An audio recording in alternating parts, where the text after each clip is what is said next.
Hello, hello, hello. Hey, Christina. Good morning, Karen. I am just so excited for our first podcast. And the topic that we chose was imposter syndrome. I'm so glad that we can talk about this because this has been an issue personally of mine and a lot of my clients that I work with in the self trust arena. So, thank you so much for being willing to do this as our first episode. You're welcome. Now, this is such an important topic, something I also work with my clients as well. As a clinical psychologist, I sort of see the consequences of that over the long term, that it can be really harmful, resulting in anxiety and depression, and at its worst, even suicidality. So this was really kind of near and dear to my heart as well. So I really appreciate that you wanted to do this. Imposter syndrome is a term that was used to coin, and there's like sociological and psychological studies on this phenomenon. And it's primarily been focused on really high achievers, like, Mhm. people who have PhDs or they're published or they're, CEOs. And even though they're incredibly successful, they still have this pervasive feeling that they didn't earn it. They're going to be found out. They're a fraud. And there's all this anxiety and depression about it. And so it's typically when you go and look up imposter syndrome, that tends to be what kind of you're going to find out there. But you and I talked about this and said, you know what? I don't think it's limited to just people who are high achieving or, A uh, personality, not just a personality people. yeah, yeah. Um, as a therapist, I can tell you, I see imposter syndrome, people dealing with that all the time, all the time. And, you and I have known each other for a really long time. This is something you've been dealing with for a long time too, right? Oh, yes, until my journey of just full journey on this thing. Yep.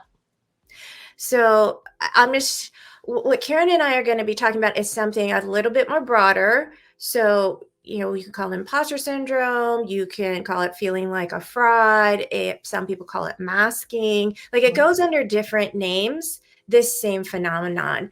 And what it's primarily like marked by, like, so you kind of know that this is theirs.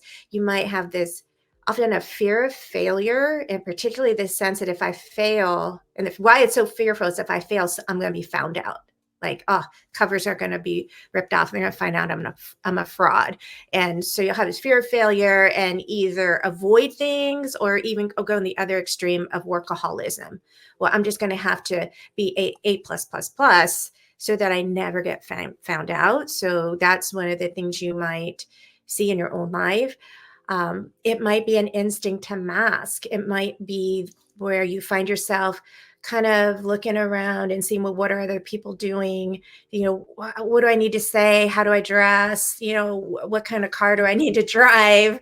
What show should I be watching so that I can fit in? And the instinct to mask is so that I don't stand out. It's this desire to not stand out. It looks like I just fit in.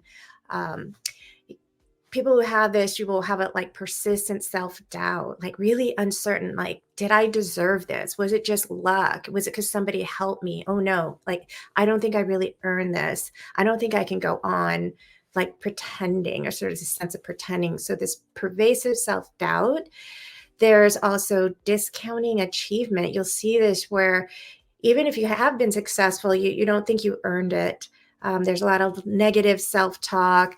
There's, for some people, when you're constantly sort of minimizing or doubting your own achievement, it can come across even as like sort of false humility and just be annoying to people. There might be like a lot of comparison to other people, because it's like, well, I'm not doing as well as so and so. So, I didn't really earn that, or I'm not really there yet. And rooted in that is really some unrealistic expectations that usually we have of ourselves, or we see maybe it's something we got from our family. And so we don't know really how to evaluate our own success or our own worth. And so we set it incredibly high and then we can't reach it. And then we feel like, oh, well, then I must be an imposter, right? So, and there's other aspects of it. So I'm a neurodivergent therapist. I am both on the autistic spectrum and have some mild ADHD. And I know in the autistic spectrum community, I have a lot of clients who come in with anxiety because of the masking, because they're trying to fit in. Or I've had friends in the LGBTQ community who were in a really conservative work environment, and so they didn't feel that they could really show up as their authentic self because of the fear, like maybe it wouldn't be accepted. Uh, Mm-hmm. so, there's just really something that I think if you're a human being, at some time or other, you're gonna have experiences. Like, wouldn't you agree, Karen, that Yeah, I think that's the whole point of this, right? It's the degree that you have it, right? And I think everybody had this, especially in this society, right? Mhm. And the way that we're brought up, because as kids, we start to learn, like education always makes us compare another A, B, C. You know what I mean? I think it creates this setup, right, for us, and I think that's part of it as well, right? Yeah. Well, that kind of brings us to one of the things that we're going to be talking about in this series, because we're going to have a few videos on this, because we felt that I know that there's, like, if you Google this or if you go to YouTube and look at videos, you'll find a lot of videos out there, and they're pretty short, and they give you a few tips on how to deal with it. And Karen and I wanted to take our experience, Karen as a coach and a leadership development consultant, and me from a clinical background, clinical psychologist background. We really believe that for true sort of to move from coping to truly thriving in your life, we have to get to the root cause. And that part has to do with some understanding, like, why do we experience this, right, Karen? So one of the reasons, and the big reasons we even have this phenomenon, is because we're human beings. And Mhm. Yeah. we're not only, one thing about humans is we're social beings. So because of that, we have an instinct to belong.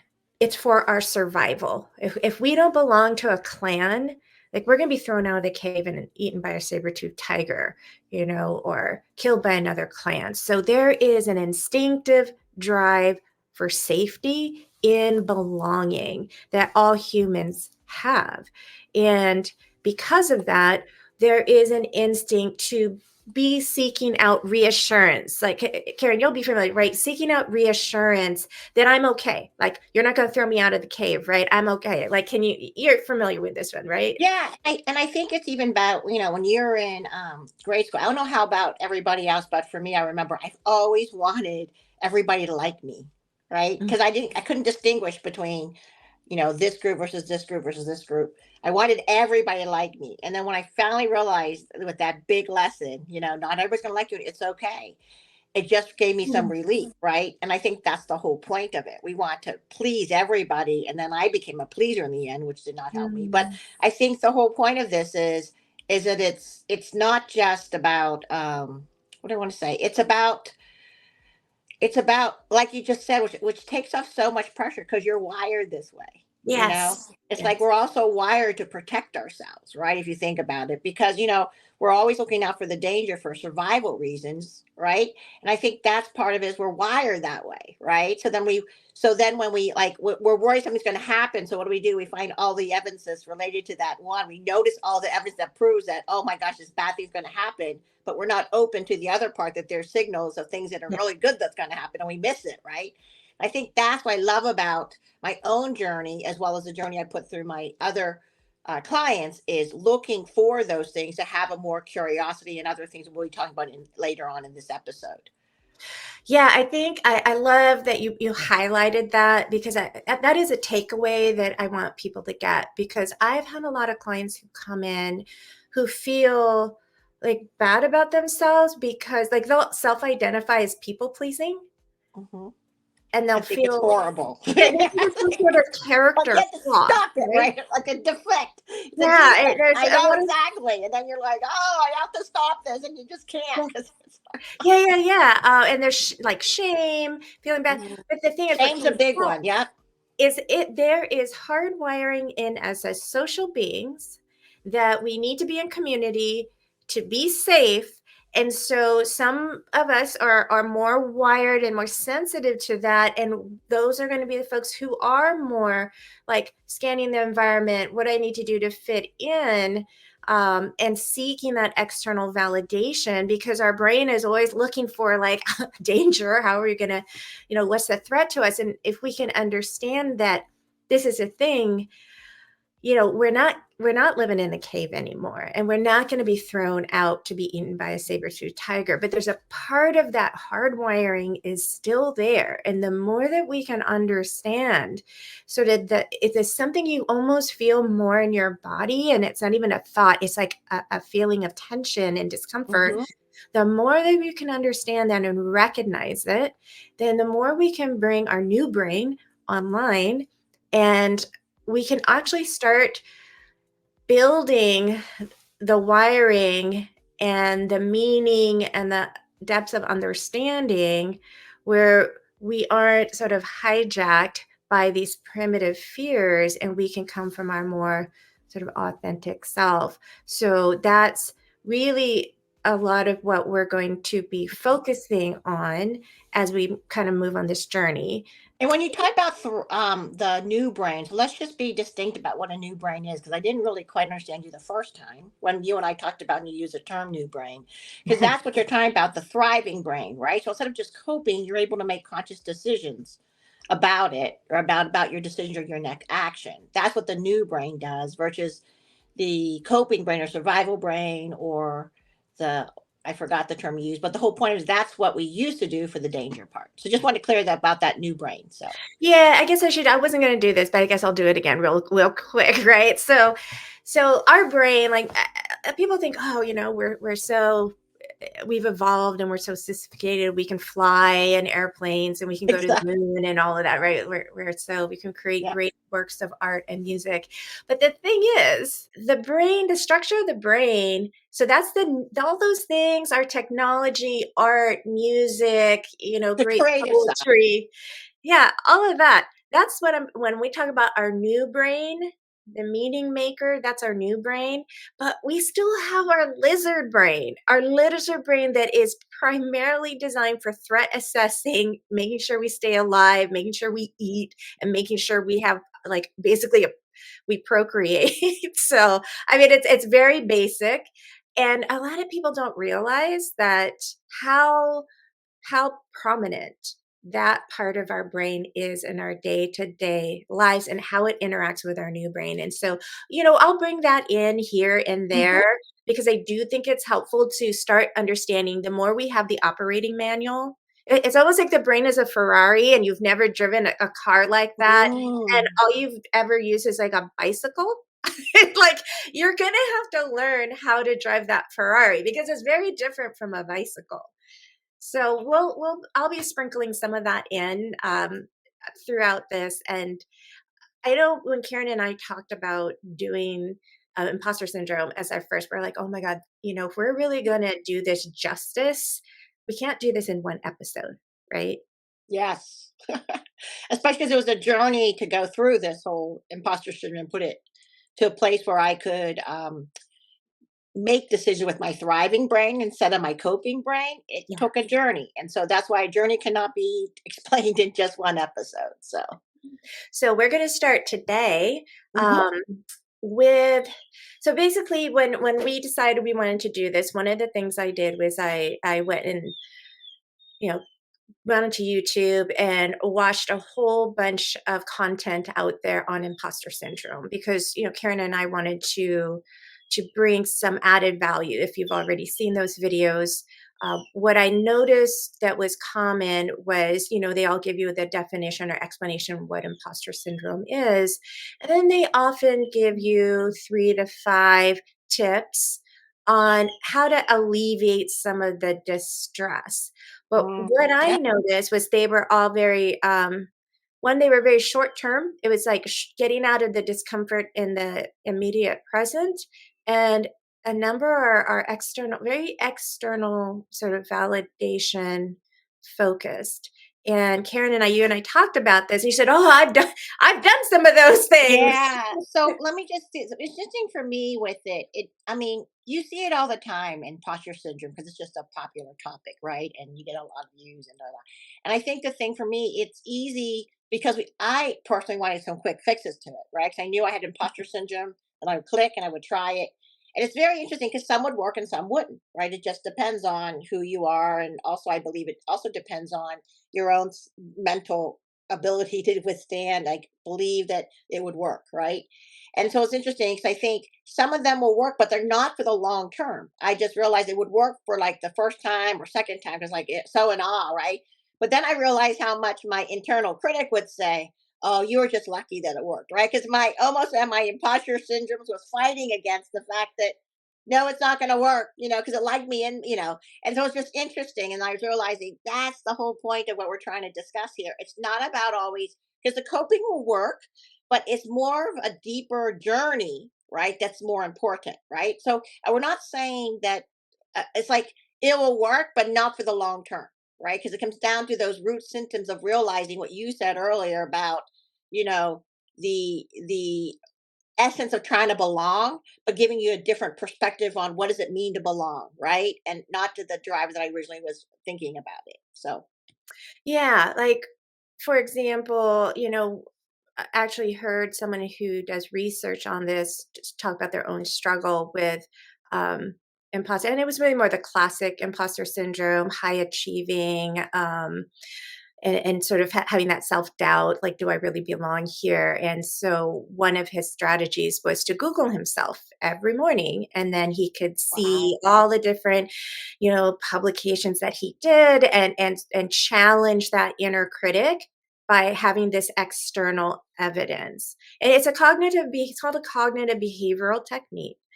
But what struck me, I was like, well, if that actually really worked to heal this, you wouldn't have to keep doing it every day. Exactly. You know? Yeah, yeah, yeah. Another thing, a version that I saw, and again, um, that had this external validation. Well, what I mean by external validation is that it's again, remember, we're social beings, and it's about staying in the cave. So we're looking outside ourselves.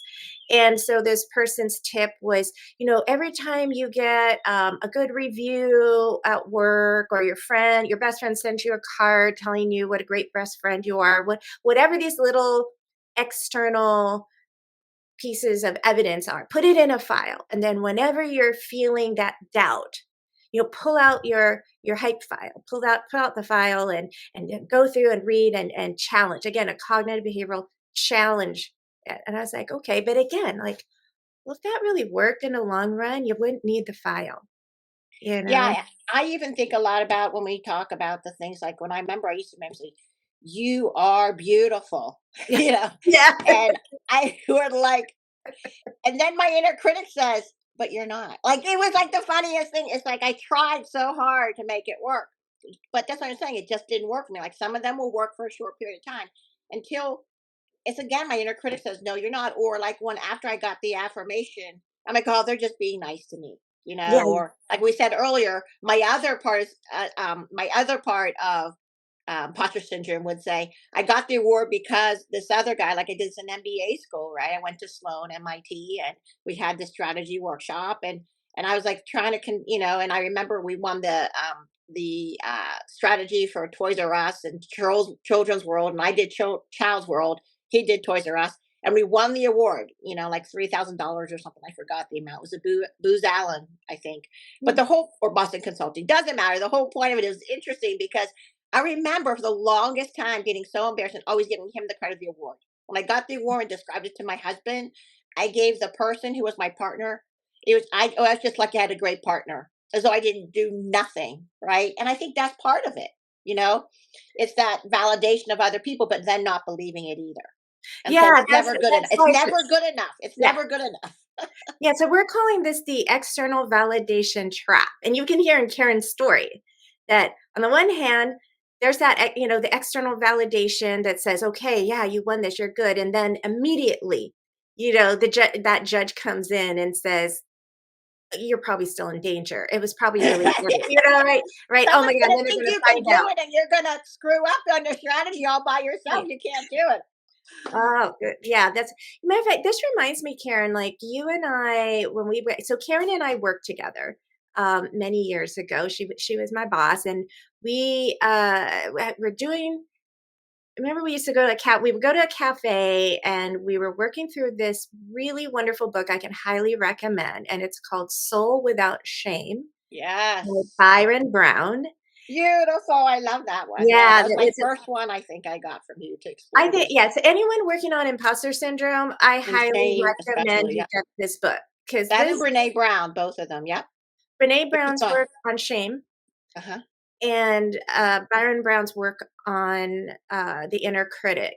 Because Mm-hmm. one of the things he talked about, which is what you just brought up, was that, and this has been sort of my issue with cognitive behavioral challenging strategies, is he comes from a mindfulness base, so a little bit of Buddhist psychology, that what you're trying to is real freedom comes from disengaging from the judge altogether, disengaging.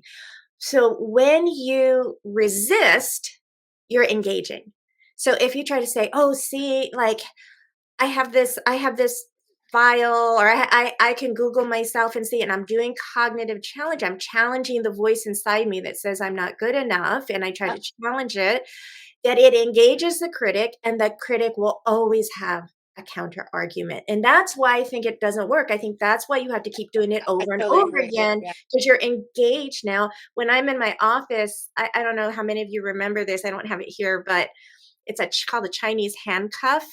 And it's this little tube of bamboo. I And remember that. And then you yeah, yeah, try to yeah. pull it And up when and you're you, pulling both sides. yep, and It never works. it doesn't work. It keeps you more and more trapped. The more resistance and more trapped you are. And so the really the goal to get a Chinese handcuff is you have to relax into it.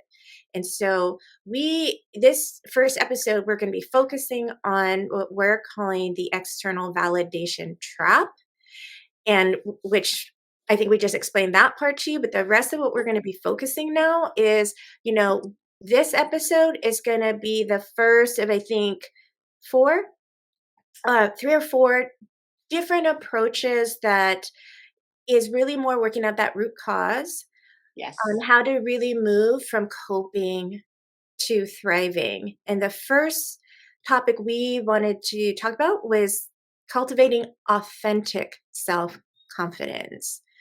So do you want to start us off on this, Karen? Yeah, I think also what's interesting for me was what's really important about this confidence is it's not just about the achievements, right? It's really trying to get to the essence about who you really are.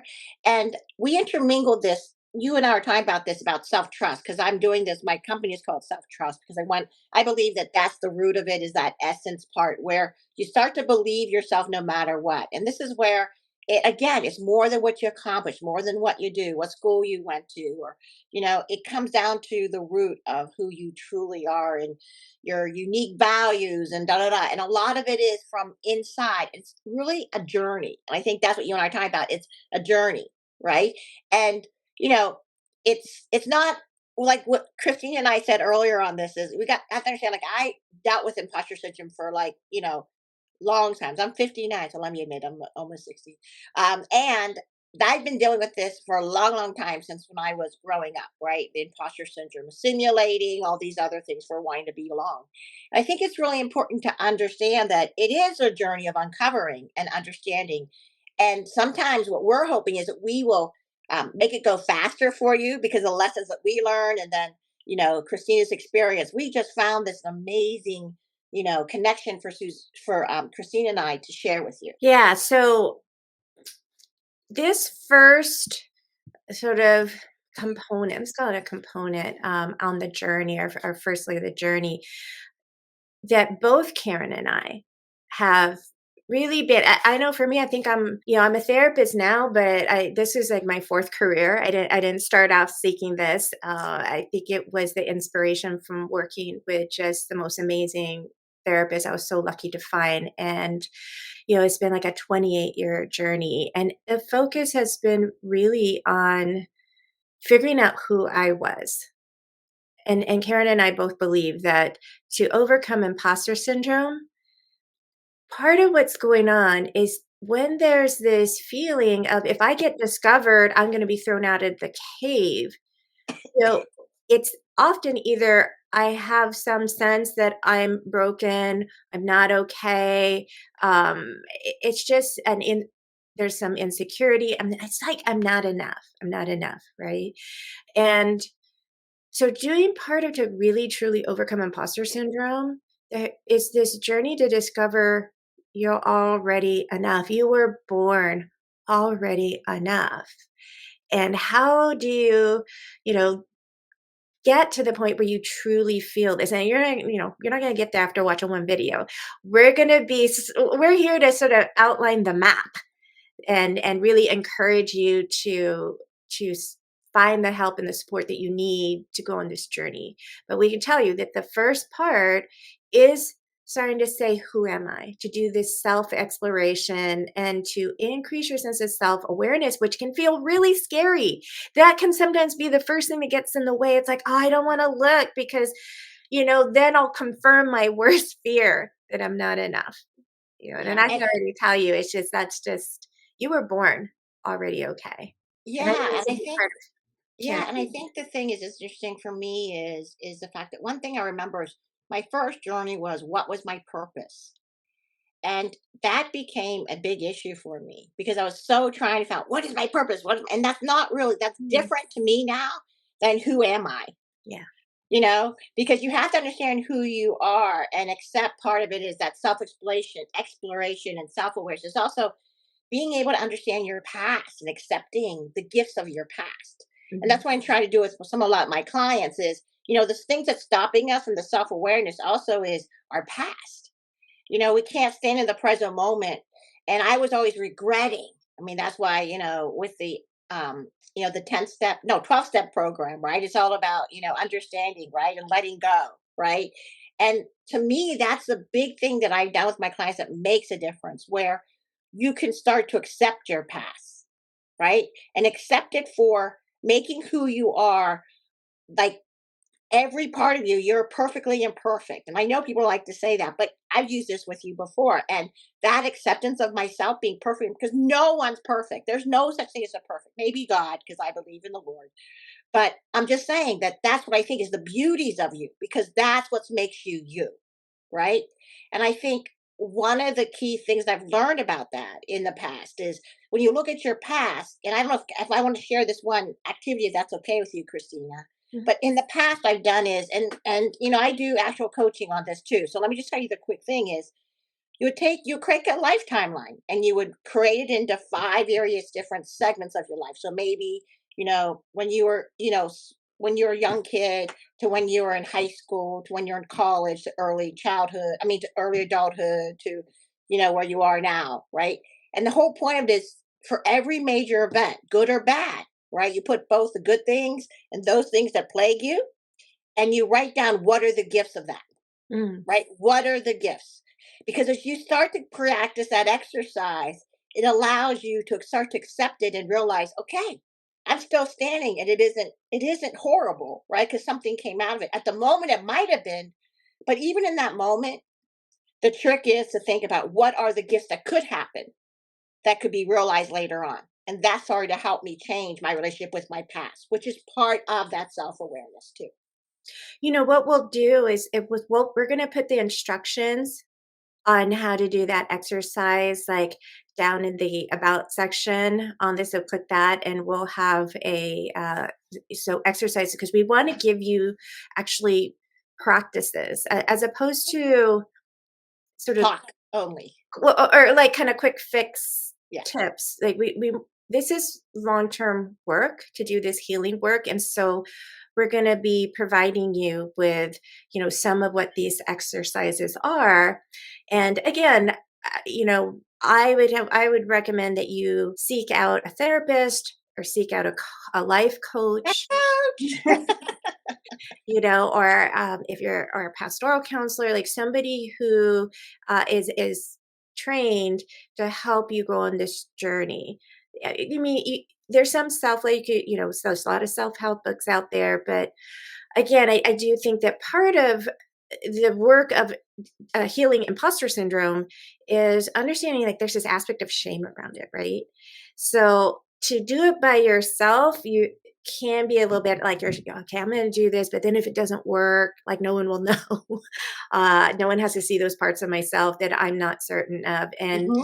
there's something incredibly courageous when you do this work, with the support of a guide, because you're being like open and honest and practicing. And why that's so important is because one of the big fears again of imposter syndrome is the people in the cave, my fellow cave people are going to see that I'm not accurate and kick me out of the cave.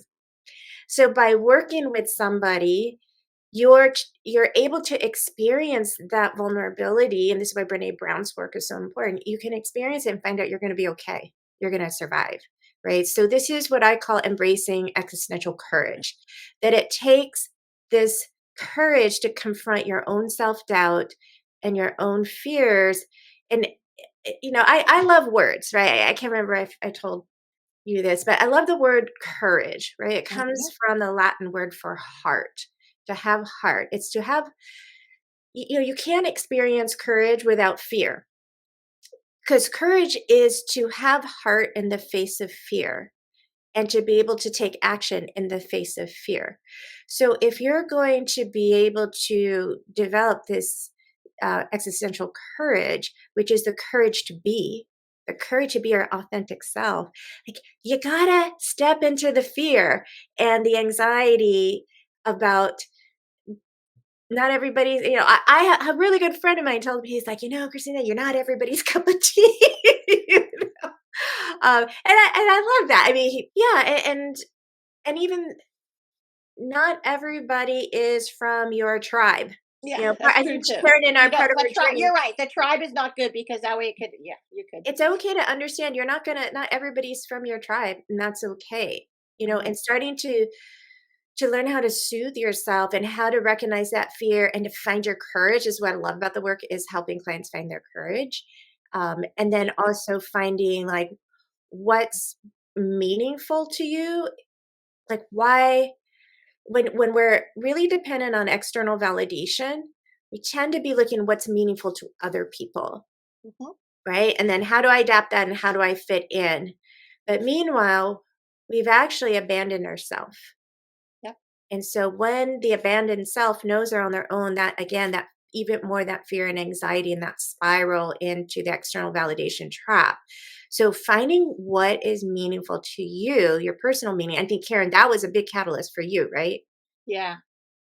And I think the whole point of it too is that when you're trying to have the courage, when you get that fear, it also is again. Remember what you said earlier about the coping brain or the surviving brain or the whatever brain we're talking about, the lizard brain, because it's trying to get you out from danger, and it's always going to say, "Wow, wow, wow, danger, danger, stop, stop." That's your fear, and it's always going to be exaggerated. And I think that's the point where I started to recognize that, and that helped me a lot, that the threat isn't as threatful if I could just take the moment to just let it pass by and be and just notice it as an alert that it might be dangerous, but not go into this big thing that it's like gonna.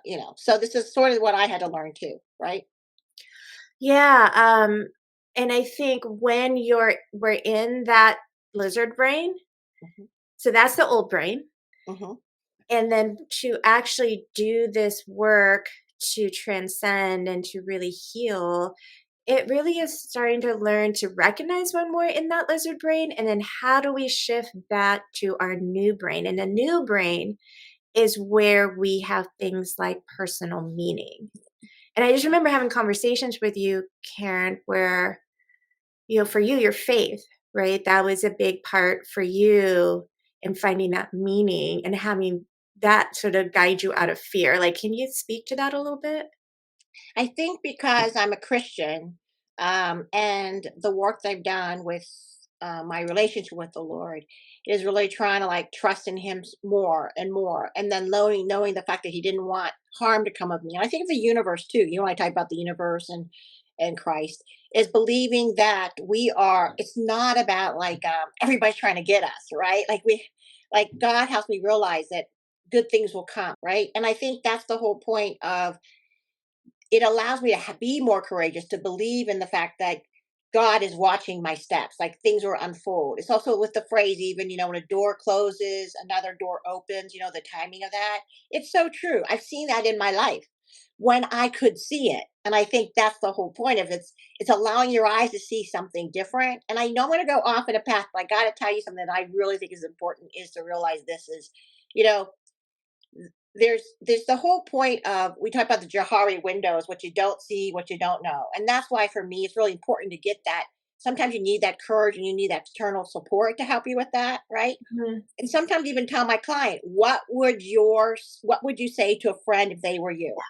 Really hard for them to do initially until we practice that, right?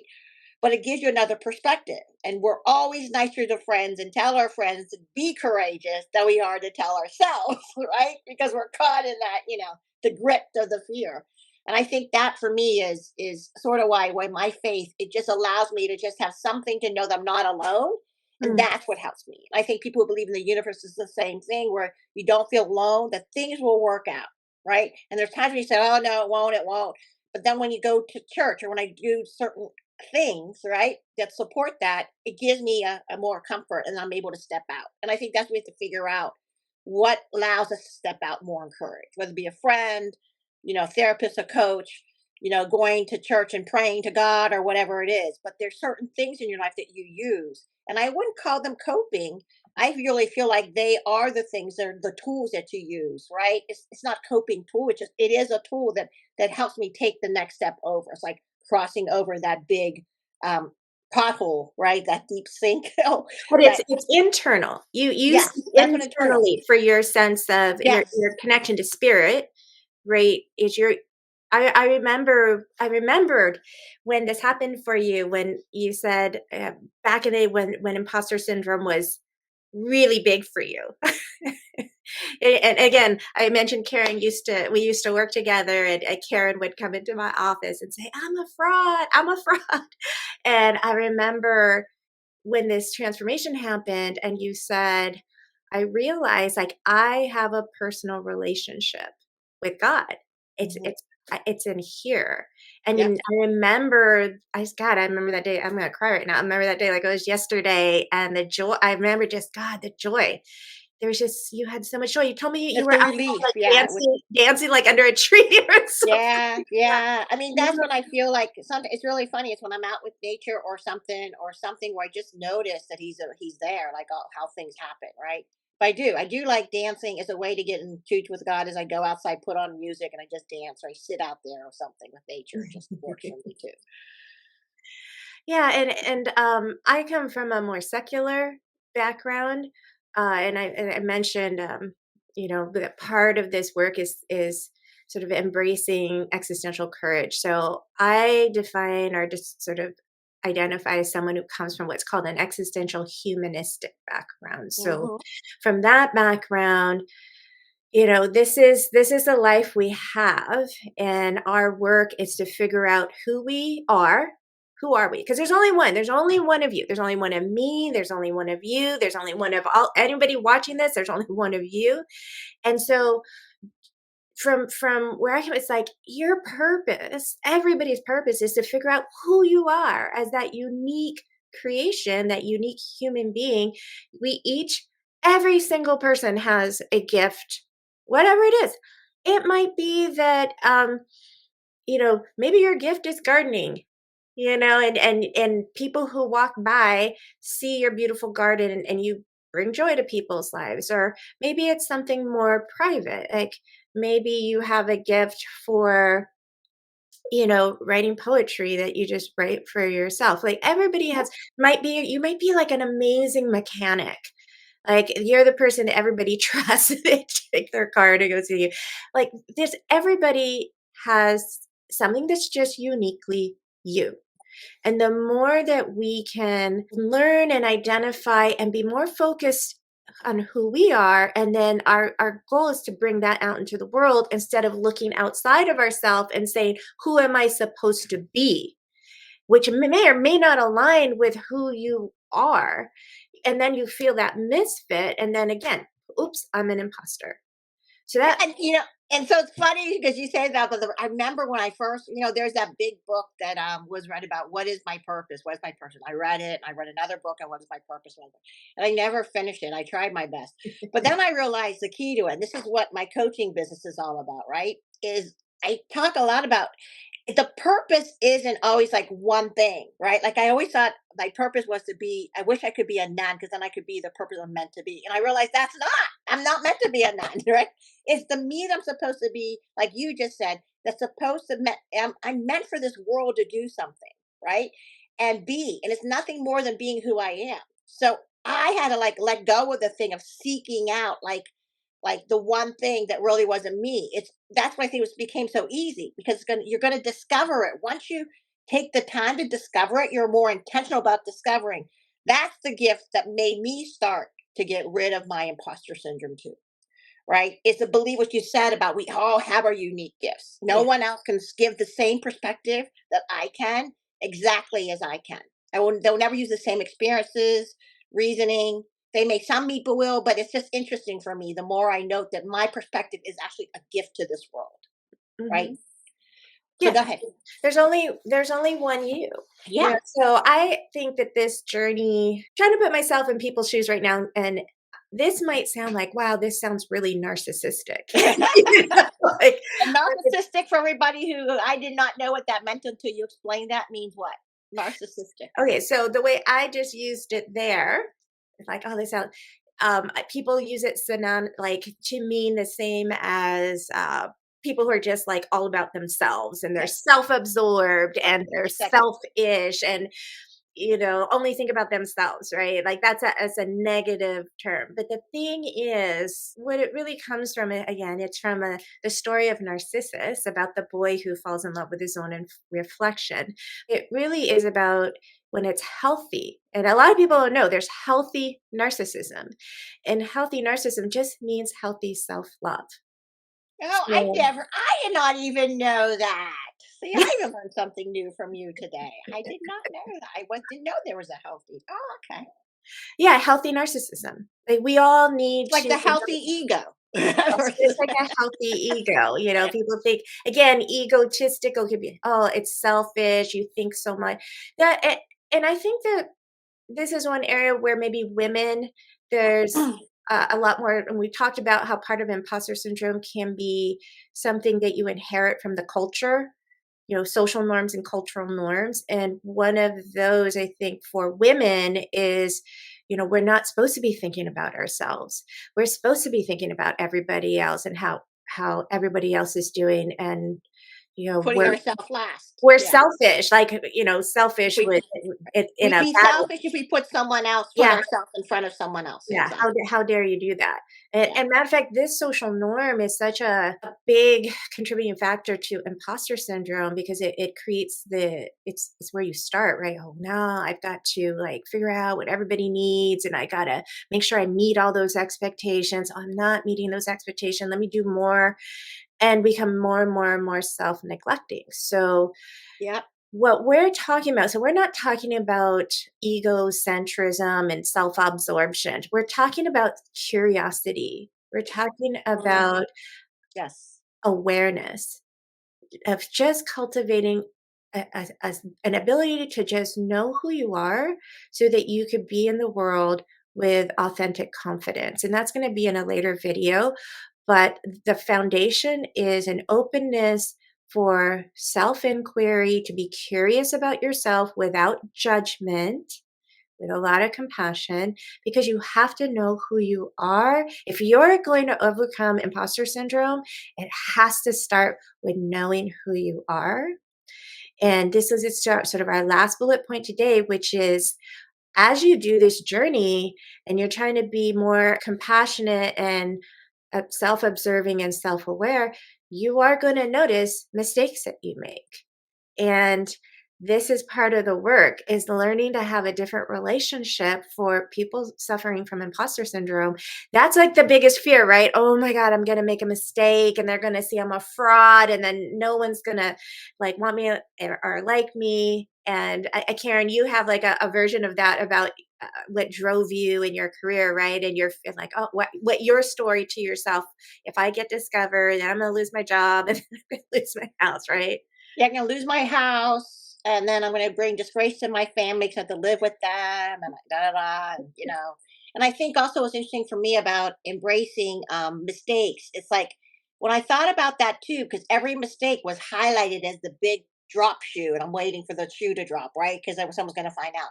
I think what's interesting too is I started to have so much regrets of my mistake, Mm. and that was what a word I had to let go, where the regrets I had to realize that I want to bring this up because I think it's important about regrets is, you could regret a decision that you made. But then I started to remind my clients and myself, which is a big thing to let me go regret, was the fact that at that moment in time, I did make the best decision I could make Yes. because I had all the information there. Would I made a better decision looking back? Of course I would, because there's more information, right? And I knew what, because I know the outcome was. But at that moment in time, when I started to give myself grace, right? Mhm. The grace to learn, to have that experience, the fact that not beating myself up for having made the mistake, but to realize that that was the best. I made a good decision then, best that I could at that time. And maybe I would have made something different. But when I started to like let go of those, that really started to help me as well. So I love what you said about It's so mistakes because cool. they're not like, failures. I love the word mistakes, guys. When we use so much on failure, it's such a, you know, tough word, right? Because I have so many energy around that word that's negative, but mistakes I can deal with, right? That word. You haven't shared that story with me before, which is super cool because I'm it's surprised it's in store for you as we do this podcast. So well, it's just 20 years of a relationship doesn't mean I've shared it all. That's interesting. Okay, keep going. well, as I say, so you share. I think you shared that you're Chinese American, right? Yes, I'm And Chinese. I'm half Filipino American. So Karen and I both come from Chinese, Asian culture, and in my family, there we had the same sort of perfectionism, social family expectations, and there was one point when my dad got older and he got wiser. He said the exact same thing to me, and he said, because I would feel so much guilt if I made a mistake, if I made a bad choice. And when my dad got older and wiser, he said exactly the same thing. He said, you made the best decision you could with the information available. Mhm. So there's no point in being so people write this down. This is we're the That's one how of you the look at it. pearls, like, throughout these episodes, we wanna give you these pearls, but the information at hand, you are making the best decision available to you. Honestly, how many people think like, "Well, I had other information and there was this better decision I could have made, but I did this one," knowing that. Like, no one does that. We make the best decision with the information at hand. Because our brain is a brilliant machine. It's gonna look at the probabilities and all and the dangers and all that other stuff. And then when I started to think about that, you know, it just like, wow, it is so right. But I never took the time. So I went automatically to say, I stink. I made a horrible decision because it was not right. But what is right? So Well, and that goes back, so some of the themes we want you to see, expectations. yes. So Ah, that's the killer. right? Killer. When we do that second guessing, "Oh, I shoulda, woulda, coulda," Oh, that's because there's some expectation, one, that you should never make a mistake. You always should make the right decision. That's the expectation there. You're never allowed to make a mistake. You make a mistake, you're gonna be kicked out of the cave. Kicked out of the cave, saber-tooth tiger's gonna eat you. So there's this unrealistic expectation that after the fact, that critic that's there to it just says what it says because it's like, "Oh my god, you're gonna be thrown out of the cave," and it's got data you didn't have. So it's being able to recognize that and have grace for yourself and compassion and say, "Nope, the pearl is I made the best decision I could with the information available. and Now, just let in it go. hindsight, I have new information." Matter of fact, the information is I got to see what the outcome was of the choice. Yeah, if you knew what that outcome was gonna be, you would have made a different choice, but that came after. So And that's the part of the growth because you talk a lot about mistakes and growth because you will never now make the same decision now? Because it's going to come up, that decision could come up again. But then again, it won't come exactly up as it is because every circumstance, every moment of your day never repeats itself honestly. There's like elements that'll be similar, but there'll be Yeah. a lot of elements that are separate. And when I realized that as well, I was like, oh my gosh, that's true. Because and your brain will make sure it takes that lessons because I don't have to remember that. My brain already has that codified. So that's what's really cool. Yeah, I have to always break that to clients, and my therapist had to break that to me, right? Because we think about journey. How many of you out there right now, when we said journey, you're picturing this linear, like a road that just Oh goes my straight, gosh. That's and what I originally thought too, yeah, right, instead of it and it's going. not. It's not. It's really more of a spiral. Oh, And so what Karen just said is you're gonna encounter the same thing again because you come around, but you're a little bit different. The situations wiser, you're that a you bit have to, wiser. Yep. yeah. Different circumstance a little bit. And each time you're gonna, take a crack at it and it's gonna be slightly different and you're gonna learn. There's gonna you're gonna have successes, but you're also gonna have failures. And I'll be honest with you, we learn more probably from our mistakes when we can approach it with a lot of compassion and not judgment and curiosity, to be open to say, God, how did that happen? What was my blind spot? You take the time, You know, right, to what like was there, notice. yeah, Yeah. was there actually a blind spot that if I can be more aware, I would have been able to anticipate that. Sometimes there's not. Sometimes it's just you make the best decision you can with the information at hand. But you still can look at it and say, okay, I learned this. Yeah. I always phrase it with clients, I'm like, it's an experiment. Okay. And when you experiment, you're gathering data. And it doesn't mean you do that experiment once. You do the experiment, you gather data. You do another experiment, you gather data. You do another experiment, you gather data.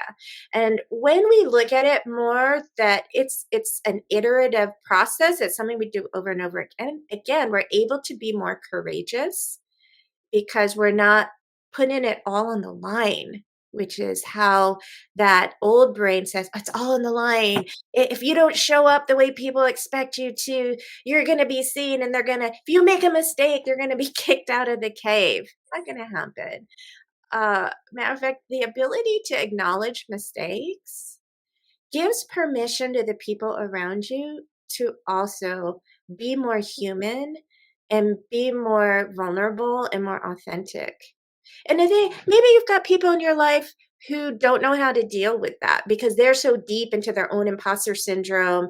And, it's like there are people who make themselves feel safer by making other people feel small.